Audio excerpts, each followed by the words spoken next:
Bonjour à tous, on se retrouve pour le quintet dominical direction l'hippodrome de Paris-Longchamp pour le super handicap de printemps, réunion 1 course 3, départ 15h15, 20 partants, 2000 mètres, un terrain rapide bon souple 3,4 annoncé par France Gallo, donc déjà que les quintets à 16 ils sont pas faciles, les quintets à 20 en général ils chantent. Merci à toutes les personnes qui like, vous le savez, on lance la vidéo, on like, on la partage, on laisse son commentaire, n'hésitez pas à partager vos avis pour le quintet du jour, ça peut vous aider entre vous. Merci à toutes les personnes qui laissent aussi des commentaires hors quintet, c'est très généreux de votre part et n'hésitez pas à vous abonner à la chaîne YouTube, c'est gratuit en cliquant sur le bouton abonner. YouTube vous préviendra automatiquement de la mise en ligne de la vidéo et c'est gratuit. On vise les 1500 likes. Je vous en remercie à tous. On va retrouver les résultats de la journée d'hier.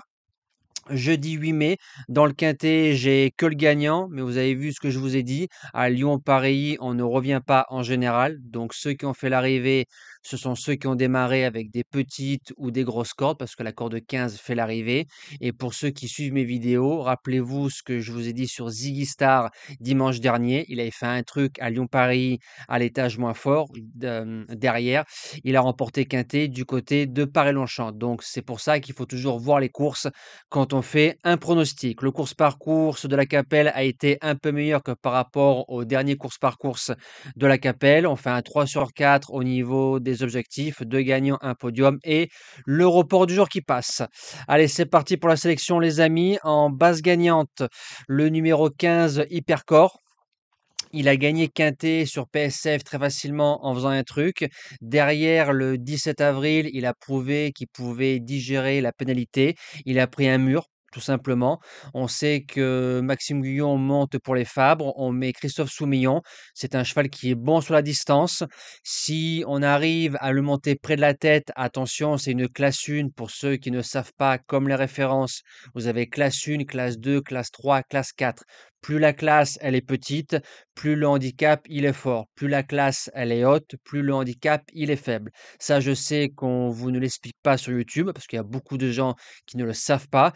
Comme les références, là, on est sur une référence 14,5. Plus la référence, elle est basse, que ce soit Steeple et Galop, plus le handicap, il est fort. Plus la référence, elle est haute, plus le handicap, il est faible. Donc là, on est sur une classe 1, c'est des gros quintés, mais je pense que Hypercore a les moyens de l'emporter vu sa forme. En deuxième base, qui a peur est un peu heureux. Je le garde en seconde base, le numéro 9, Saint-Étienne. Lui aussi, il a pris un mur le jour de la base gagnante Hypercore le 17 avril. Donc, c'est les deux mires de la Réunion. Corde numéro 20, mais on sait qu'avec Stéphane Pasquier, on l'a vu le jour où c'est que je vous donnais Lanzo Gold en base gagnante, il avait Tortis sans beurre avec la corde 18, il a fait l'arrivée dans les trois, avec l'expérience du jockey et vu la valeur du cheval et sa forme, je pense qu'il peut y réussir. Pour les chances, le numéro 1, Casa Pueblo, il est supplémenté, un échec en 9 courses, c'est un cheval qui est placé de listed, tout terrain, une sortie sur le parcours troisième, il a du poids, mais vient d'être battu par un certain Bivan et au papier, c'est du papier. En quatrième position, le 4 Trabuco. Qu'est-ce qu'on peut lui reprocher à part excès de vitesse? C'est un cheval qui fait quasiment toutes les distances qu'il peut courir. L'année dernière, il remportait 3 quintets d'affilée. Déjà, quand on gagne un, c'est bien. Quand tu répètes en gagnant 2, c'est magnifique. Mais en gagnant 3 coup sur coup, pas tous les galopeurs peuvent le faire. Maintenant, c'est un cheval qui peut se monter de partout. Je le vois largement dans mes 5 chevaux. En cinquième position, le numéro 18, Rusy Foll, vient de laver un lot pour son retour en France. Quand on regarde sa ligne, c'était Devil in the Sky et American Lower.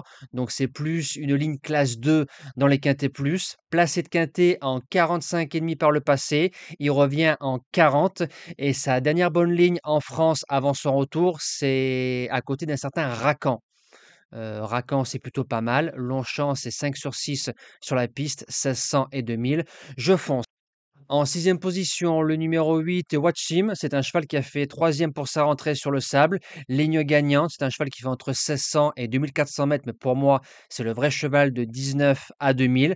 Maintenant, je crains que la deuxième course après une bonne rentrée. En septième position, le numéro 11, Partenite, quatrième de Quintet Plus en 39 de valeur en 2023. Ligne gagnante parce qu'on y retrouve Galore, Opalus Road et Trou Tedesco. C'est des chevaux qui ont répété au fur et à mesure des années dans les événements, moins 1 kilo sur l'échelle des valeurs, c'est un débouleur. C'est vrai qu'on l'a plus vu à son avantage depuis 1 an et demi ou 2 sur des sols gras, mais en début de carrière, il réussissait terrain bon souple.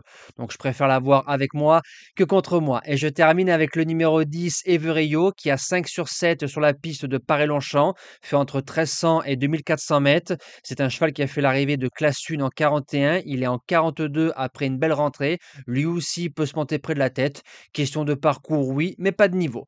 J'ai plus qu'à vous souhaiter un bon dimanche. On se dit à demain pour le quintet de Vichy. On retrouvera les trotteurs avec grand plaisir sur les bords de l'Allier. Passez un bon week-end et merci à tous.